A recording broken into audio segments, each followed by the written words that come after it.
यह तस्वीर आप देख रहे हैं, राहुल गांधी का काफिला आज कांग्रेस के अध्यक्ष मल्लिकार्जुन खड़गे से मिलने पहुंचे। राहुल गांधी की इतनी बड़ी हार कैसे हुई? मैंने तो वोटर अधिकार यात्रा भी की, एसआईआर का मुद्दा भी उठाया, हाइड्रोजन बम भी फोड़ा।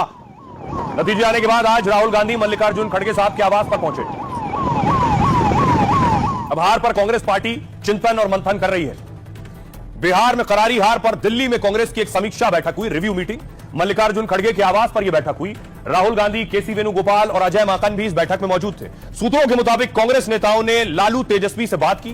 बैठक में नेताओं ने चुनाव नतीजों की समीक्षा की। कांग्रेस संगठन की कमियों पर भी चर्चा की गई कि आखिर हुआ क्या। साथ ही आगे की रणनीति को लेकर सुझाव दिए गए। पार्टी ये समझने की कोशिश कर रही है कि इतनी बड़ी हार कैसे हुई। बैठक के बाद चुनाव में गड़बड़ी करने का आरोप लगाया गया।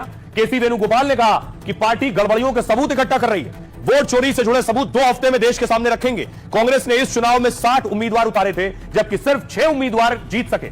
पार्टी का वोट शेयर 8.71% रहा। 2020 में कांग्रेस का वोट शेयर 9.6% था।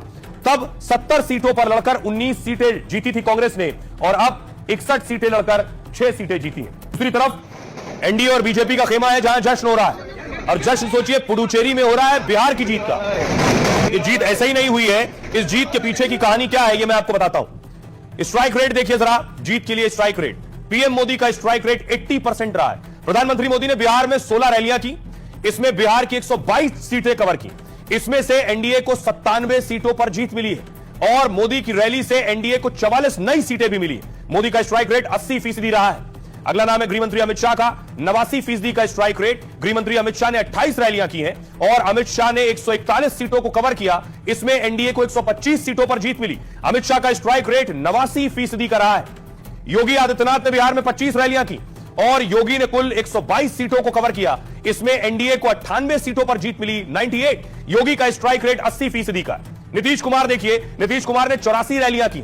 नीतीश ने प्रचार के दौरान पूरे 243 सीटों को कवर किया। इसमें एनडीए को 202 सीटों पर जीत मिली। नीतीश का स्ट्राइक रेट 83% का रहा है।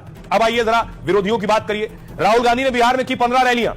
राहुल ने इस दौरान 86 सीटों को कवर किया, और इनमें 13 सीटों पर महागठबंधन की जीत हुई। 86 में 13। राहुल का स्ट्राइक रेट 15% का रहा। तेजस्वी यादव, बिहार में सबसे ज्यादा रैली अगर किसी ने की हो तो तेजस्वी है। बिहार में कुल 183 रैली तेजस्वी ने अकेले की। इसमें महागठबंधन को सिर्फ 35 सीटों पर जीत मिली। तेजस्वी का स्ट्राइक रेट 14% के करीब रहा है। यह था नेताओं की ताकत, जो ग्राउंड पर जाते हैं, रैलियां करते हैं। यह भी बताता है कि इनकी रैलियों का असर कितना होता है। तो सिर्फ पुडुचेरी नहीं, जहां जश्न हो रहा था, जब नतीजे आ रहे थे तो अयोध्या में पूजा पाठ और प्रार्थना हो रही थी। अब अयोध्या में जश्न हो रहा है। आज अयोध्या में जश्न हुआ और लड्डू बांटे गए।